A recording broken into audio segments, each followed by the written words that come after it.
This is the all-new Maserati MC20. It's got supercar looks. It's got supercar doors.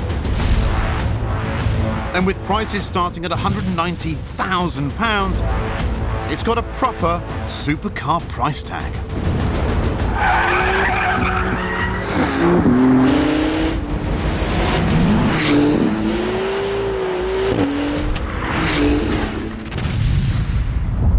But after 50 years out of the game, what sort of a supercar has Maserati built?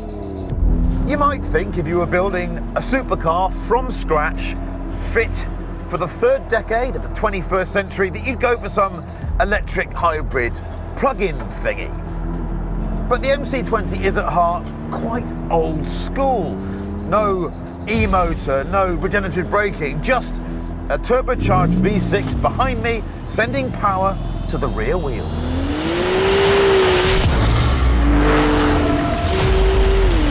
That turbocharged V6 makes 621 horsepower, which, in a car that weighs just under 1,500 kilos, is plenty.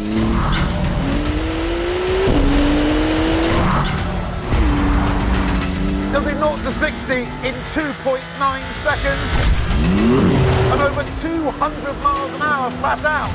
By any standards, it's a very fast car. You're not going to be late for anything.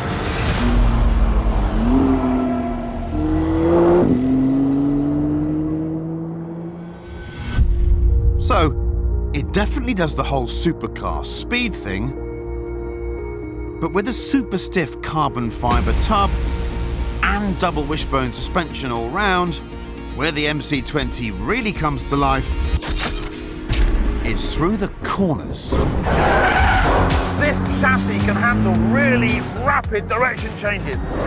Wind the lock on it so fast it darts around in a way that no Porsche 911 could possibly hope to do. You've got to be on top of your game. That's the way it should be.